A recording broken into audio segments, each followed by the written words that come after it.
नई गाइडलाइन है वो जान लीजिए। आज से नई गाइडलाइन जारी कर दी गई। रेस्टोरेंट जो हैं, क्लब हैं, वहाँ से होम डिलीवरी की जो सुविधा है वो 24 घंटे आपको मिलती रहेगी। शादी समारोह में शहरी क्षेत्रों में 50 से ज़्यादा लोग नहीं शामिल हो पाएंगे। तो ये गाइडलाइन आपके लिए बहुत ज़रूरी है, इसे ध्यान से देखिए। यही गाइडलाइन आपको पालन करना है। अंतिम संस्कार में 20 लोगों को शामिल होने की अनुमति है, 20 से ज़्यादा नहीं शामिल हो पाएंगे। रात 11 से सुबह 5 बजे तक जन अनुशासन जो है, कर्फ्यू जो है वो लागू रहेगा। शनिवार रात 11 बजे से सोमवार 5 बजे तक वीकेंड कर्फ्यू लागू रहेगा।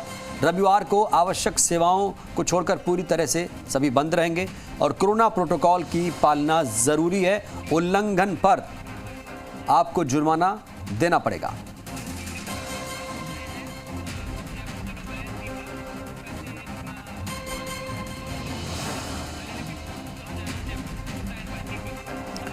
और ज़्यादा जानकारी के साथ हमारे 3 संवाददाता जुड़ रहे हैं। जयपुर से दीपक और हिमांशु से हमारे संवाददाता हिमांशु कोटा से जुड़ चुके हैं। सबसे पहले दीपक, मैं आपके पास आना चाहूँगा। दीपक, बताइए क्या स्थिति है कोरोना की वहाँ पर?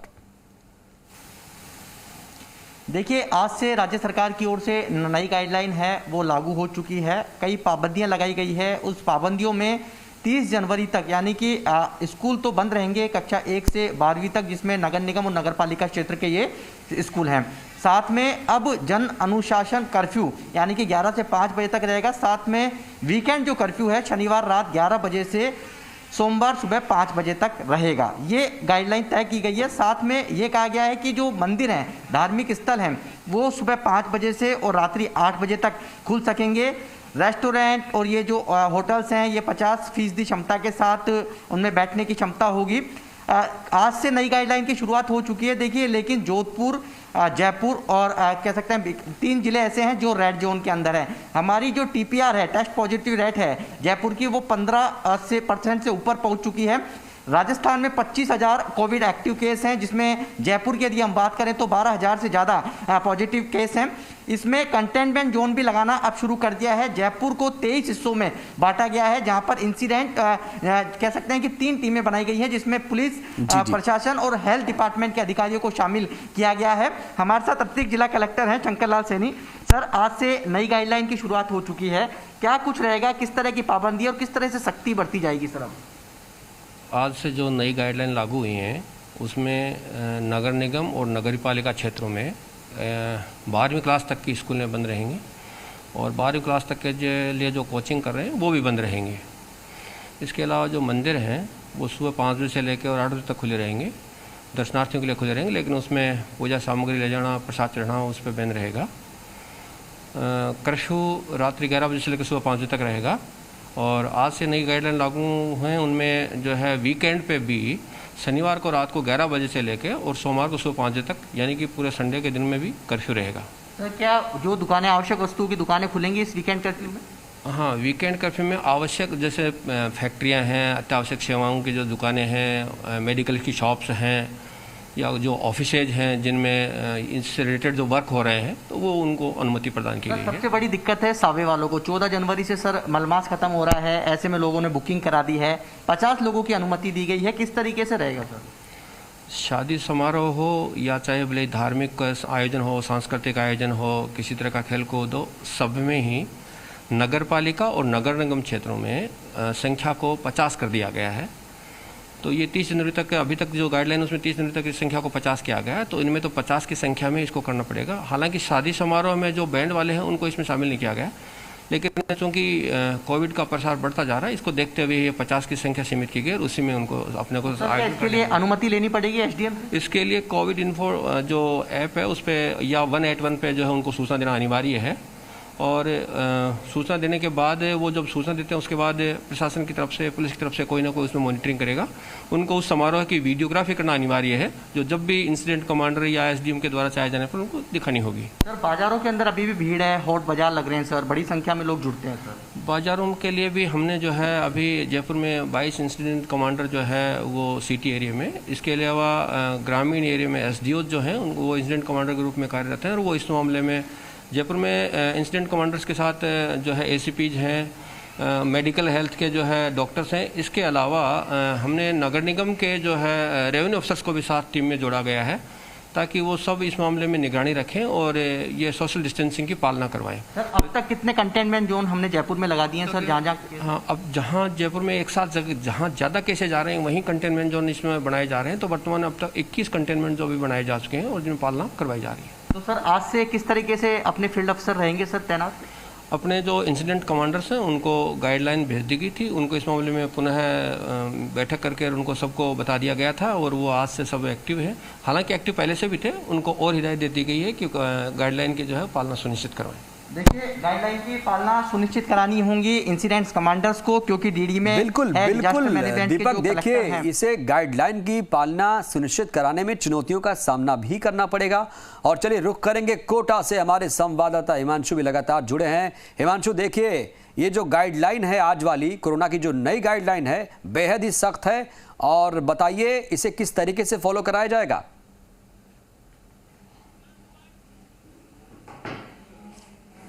देखिए कमरुद्दीन, केसेस लगातार बढ़ रहे हैं। केसेस बढ़ने के साथ में एक्टिव केसेस की तादाद बढ़ रही है, लेकिन आपको गाइडलाइन की पालना करनी होगी। आपको खुद अपनी जिम्मेदारी को समझना होगा, और इस जिम्मेदारी को जब हम समझेंगे तो निश्चित तौर पर इस खतरे से भी जंग जीत करके आएंगे। फिलहाल मेरे साथ में कोटा मेडिकल कॉलेज के प्रिंसिपल डॉक्टर विजय सरदाना साहब हैं। सर, निश्चित तौर पर हमारी जिम्मेदारी और ज़्यादा बढ़ जाती है कि हम गाइडलाइन का इंतजार नहीं करें। गाइडलाइन जारी हुई है क्योंकि केसेस बहुत तेजी से बढ़ रहे हैं, लेकिन उनकी सख्ती से पालना हो, उनको हम फॉलो करें, तभी हम इस जंग को जीत सकते हैं। आप बिल्कुल ठीक कह रहे हैं कि प्रथम और द्वितीय वेव से ज़्यादा रिस्पॉन्सिबिलिटी है हमारी, क्योंकि इसकी संक्रमण की गति बहुत तेज़ है। वो कोविड अप्रोप्रिएट बिहेवियर हमको पालना करना बहुत ज़रूरी है। कुछ मिसकंसेप्शन है लोगों में कि हम वैक्सीनेटेड हैं, हमें कुछ नहीं होगा। ऐसी बात नहीं है। वैक्सीनेशन को ये बाईपास करके आपको संक्रमित कर सकता है, हालांकि लक्षण जो हैं माइल्ड होते हैं। इसलिए आप वैक्सीनेटेड हैं तो भी कोविड अप्रोप्रिएट बिहेवियर की पालना करें। और दूसरा मिसकंसेप्शन ये है कि वैक्सीनेशन की क्या ज़रूरत है, ये तो माइल्ड है, वो भी बिल्कुल गलत है। वैक्सीनेशन से प्रोटेक्टेड रहेंगे आप, गंभीर बीमारी नहीं होगी। जो भी रह गए हैं वैक्सीनेशन से और जिनको भी प्रोटेक्शन डोज लगानी है वो ज़रूर लगवाएं। सर, अब ओवरऑल अगर बात करें तो हमारी तैयारियां निश्चित तौर पर पूरी हैं, लेकिन जिस तरह के केसेस आ रहे हैं, कहीं ना कहीं लोगों की नेग्लिजेंसी हम बाज़ार के अंदर देखते हैं कि लोग अभी भी उतना अवेयर नहीं है। लोग मास्क को लेकर के उतना अवेयर नहीं है, सोशल डिस्टेंसिंग को लेकर के उतना अवेयर नहीं है। ऐसे लोगों को मैसेज देखिए, लोगों के ये हाथ में है कि अपनी सुरक्षा खुद करें, प्रोटेक्टेड रहें। राज्य सरकार की तरफ से समय समय पर जो गाइडलाइन दी जाती है वो एक्सपर्ट से राय लेकर के मंथन करके उसके बाद दी जाती है। हिमांशु, आपके पास मैं लौटूंगा। दरअसल इस वक्त की एक एक्सक्लूसिव तस्वीर आपको दिखाना चाहेंगे। ये देखिए, प्रसादी लाल मीणा जी बूस्टर डोज ले रहे हैं। मंत्री प्रसादी लाल मीणा जो हैं वो बूस्टर डोज ले रहे हैं, और ये बेहद महत्वपूर्ण तस्वीर आप तक पहुंचा रहे हैं। आपको बता दें, कल से ही बूस्टर डोज की शुरुआत हुई है और मंत्री प्रसादी लाल मीणा ने अब बूस्टर डोज लेना शुरू किया है। देखिए तस्वीरें आप, और इससे कहीं ना कहीं संदेश भी जाएगा कि कोरोना के प्रति जो हमारा कोविड अप्रोप्रिएट जो बिहेवियर होता है उससे हम कितने उसका कैसे पालन करते हैं, कोरोना को कितने हल्के में लेते हैं, कोरोना को कितनी संजीदगी से लेते हैं, ये बताने की ज़रूरत महसूस हो रही है। और ज़रूरी है कि आप सभी सतर्क रहें, सावधान रहें और कोविड नियमों का पालन करें। अगर आपने भी वैक्सीन नहीं लिया है तो आप वैक्सीन ले लें, क्योंकि वैक्सीन ही सबसे बड़ा हथियार होगा। बूस्टर डोज ही इस महामारी से लड़ने में सबसे ज़्यादा कारगर साबित होगा। और ये एक्सक्लूसिव तस्वीरें भी यही संदेश दे रही हैं। जिस तरीके से मंत्री प्रसादी लाल मीणा ने बूस्टर डोज लिया है, आप सभी जाइए, और अगर आपकी उम्र हो चुकी है, अगर आप भी इस सीमा में आते हैं तो आप भी बूस्टर डोज लें। अपने स्वास्थ्य के प्रति जागरूक बने, एक जागरूक नागरिक का कर्तव्य निभाएं। तो ये एक्सक्लूसिव तस्वीरें आप तक पहुंचा रहे हैं। मंत्री प्रसादी लाल मीणा ने अभी बूस्टर डोज ले लिया है।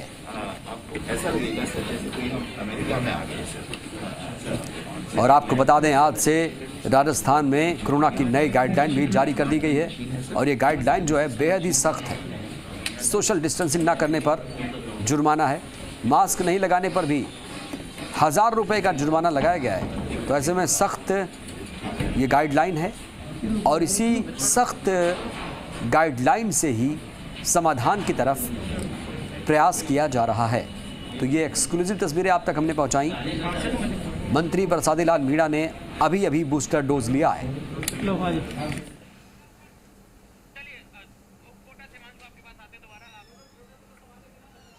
और हमारे 3 सहयोगी लगातार जुड़े हुए हैं, हिमांशु, अरुण और दीपक। हम हिमांशु से लगातार बात कर रहे थे। हिमांशु, बात पूरी करें। देखिए कमरुद्दीन, फिलहाल डॉक्टर विजय सरदाना साहब हमारे साथ में हैं। सर, मैं जानना चाहूँगा वैक्सीनेशन को लेकर के आपने कहा, क्योंकि वैक्सीन को लेकर के अभी भी बहुत हद तक हमने जो फर्स्ट डोज है वो सबको लग गया, सेकंड डोज को लेकर के फिर भी कहीं ना कहीं लोग अवेयर नहीं है। बूस्टर डोज की शुरुआत भी हो गई और पहले ही दिन आपने भी बूस्टर डोज लगवाया। जी, देखिए, ये सबको इसकी पालना करनी चाहिए और ये खुद की प्रोटेक्शन के लिए है, और ना सिर्फ खुद के प्रोटेक्शन के लिए है बल्कि सोसाइटी के प्रोटेक्शन के लिए भी है। और वैक्सीनेशन से ही इस तरह की महामारियों की पे विजय अल्टीमेटली पाई जा सकती है। इसके साथ ही जो अपना अप्रोप्रिएट बिहेवियर है उसको वैक्सीनेशन होने के बावजूद भी, अगर जिनको बूस्टर डोज लग चुकी है उसके बावजूद भी उनको भी जो है कोविड अप्रोप्रिएट बिहेवियर की पालना तो करनी। सर, फिलहाल जिस तरह के हालात है मेडिकल कॉलेज को लेकर के, जो तमाम हॉस्पिटल्स हैं जो मेडिकल कॉलेज के अंतर्गत आते हैं, वहाँ के लिए आपने कोई खास जो SOP है वो तैयार की हो, जिसको फॉलो कराने को लेकर के खास निर्देश जारी किए हो? देखिए, हमारी तैयारी पूरी है। सेकेंड वेव से कहीं ज़्यादा हमारा इंफ्रास्ट्रक्चर जो है वो स्ट्रेंथनिंग है। Oxygen generation plants, liquid medical oxygen, ICU beds, सभी की हमारी तैयारी पूरी है। फॉर्चुनेटली अभी जो एडमिशन्स हैं वो बहुत कम संख्या में हो रहे हैं, गंभीर रोगी भी नहीं हैं तीसरी वेव में, लेकिन ये सिचुएशन कभी भी बदल सकती है। इसके लिए हम तैयार हैं और इसके लिए हमारी तैयारी पूरी है। किसी भी इवेंचुअलिटी के लिए हम सर, एक बहुत अहम सवाल मैं आपसे जानना चाहूँगा, यही बात, ये एक अच्छी बात है कि जो सीवियरिटी है वो फिलहाल जो वेरिएंट है उसके अंदर नहीं है, फिलहाल जो केसेस आ रहे हैं उनके अंदर नहीं है, लेकिन लोग इसको लेकर के लापरवाह है कि एसिम्प्टोमेटिक है, सिम्टम्स नहीं आ रहे हैं, नॉर्मली इंसान ठीक हो रहा है। तो कहीं ना कहीं ये एक बड़ी लापरवाही है या एक ये गलत मन के अंदर धारणा कह सकते हैं कि हो सकती है और ये भारी पड़ सकता है? जी, ये बहुत एक गलत धारणा है कि ये माइल्ड ही रहेगा हमेशा के लिए और माइल्ड सिम्टम में है, इसलिए चिंता की बात नहीं है। कोरोना जो है सबसे अनप्रेडिक्टेबल वायरस है, कभी भी म्यूटेशन इसमें आगे भी हो सकता है और कभी भी जो बिल्कुल हिमांशु, इसे हल्के में लेने की बिल्कुल ज़रूरत नहीं है। सावधानी बरतते रहना होगा, सतर्क रहना होगा और तभी आप जो लड़ाई लड़ रहे हैं उसमें फतेह हासिल कर पाएंगे। अब मैं रुख करूंगा जोधपुर का। अरुण, हर्ष लगातार जुड़े हुए हैं। अरुण, आप बताइए जोधपुर में कोरोना के क्या हालात हैं और किस तरीके से गाइडलाइन की पालना करवाई जा रही है? बिल्कुल कमरुद्दीन, बात करें जोधपुर में वही हालात है जो जयपुर के हालात है। जोधपुर में भी जिस तरह से लगातार संक्रमण की जो दर बढ़ रही है उसको लेकर जोधपुर शहरवासियों में चिंता का विषय है। प्रशासन हालांकि अलर्ट मोड पे है। इस वक्त हमें जोधपुर के रेलवे स्टेशन पे जहाँ एक उदाहरण दिखाना चाहेंगे किस तरह से मैकेनिज्म जो बनाया गया है। आप देखिए, यात्री जो आ रहे हैं उसके लिए फुटमार्क बनाए गए हैं। फुटमार्क के साथ साथ जो बेंच हैं वहाँ पर एक बेंच जो 3 जनों के बैठने की है वहाँ पर सिर्फ 2 लोग बैठ सकते हैं, क्रॉस का निशान है। साथ ही साथ बात करेंगे किस तरह से जो स्थानीय प्रशासन यानी कि राज्य सरकार का जो स्टाफ है वो यहाँ सैंपलिंग के लिए बैठे हैं। रोज़ के करीब 300 से ज़्यादा सैंपल यहाँ पर लिए जाते हैं। जो लोग बाहर से आते हैं, बाहर राज्य से आते हैं, उनको लेकर ये व्यवस्था की जाती है। डॉक्टर साहब, किस तरह की आप लोग यहाँ व्यवस्था करते हैं? क्या सर? यहाँ किस तरह की व्यवस्था है आपकी? तो व्यवस्था यही है कि जो भी आता है 72 घंटे के पहले RT-PCR रिपोर्ट नहीं होती है, एक तो उनका लेते हैं सैंपल, या फिर जिसके पास में सेकंड डोज नहीं लगा हुआ तो उनके सैंपल लेते हैं। बिना मास्क भी जिसका लगता है कि जो कंटेमिनेशन हो गया है उसका लेते हैं। यानी कि कमरुद्दीन कह सकते हैं राज्य सरकार द्वारा ये एक टेबल लगी गई है CMHO ने, और यहाँ पर रोज़ के करीब 300 से ज़्यादा जो है लोग यहाँ पर आते हैं। और किस तरह से जो है आप लोग यहाँ पर बिना मास्क के लोग घूमते हैं, उनके लिए क्या चालान काटते हैं, किस तरह की उनको समझाइश करते हैं? इसमें रेल मंत्रालय द्वारा स्पष्ट निर्देश दिए हुए हैं। कोविड गाइडलाइन की पालना में बिना मास्क पाए जाने वाले रेल यात्रियों से 100 रुपये से लेकर 500 रुपये तक के जुर्माने का प्रावधान किया हुआ है। जो यात्री रेल के प्लेटफॉर्म पर और रेलगाड़ी में बिना मास्क की यात्रा करता है या इधर उधर थूकता हुआ पाया जाता है तो उसके खिलाफ कार्रवाई की जाती है। यानी कि कह सकते हैं कमरुद्दीन, रेलवे ने जो व्यवस्था की है उस व्यवस्था में ये है, एक गेट है जो एंट्री का है, दूसरा गेट है जो बाहर निकलने का है। ये ट्रेन आई है, आप देख सकते हैं लोग खुद इस चीज़ का फॉलो करते गोल घेरे से अपने आप को उससे निकलते हुए जा रहे हैं। यानी कि कह सकते हैं लोगों में भी अवेयरनेस आई है और लोग भी जानते हैं कि कोविड है जो बहुत खतरनाक होता जा रहा है, ओमिक्रॉन वेरिएंट। हालांकि जो है संक्रमण दर इसकी बड़ी है, लेकिन लोगों को जागरूक करने के लिए रेलवे प्रशासन द्वारा जो व्यवस्था की गई है वो वाकई कह सकते हैं कि किस तरह से यहाँ रेलवे ने व्यवस्था की है। कमरुद्दीन, बिल्कुल बिल्कुल, कितने भी नियम बन जाएं, कितने भी नियम बन जाएं, अगर जागरूकता का अभाव है तो नियम धरे के धरे रह जाते हैं। अगर उसका क्रियान्वयन ना किया जाए तो सारे नियम धरे के धरे रह जाते हैं। अब जरूरी है कि नियमों का सख्ती से पालन कराया जाए जिससे लोग सुरक्षित रहें और सतर्क रहें। बहुत शुक्रिया आप तीनों का।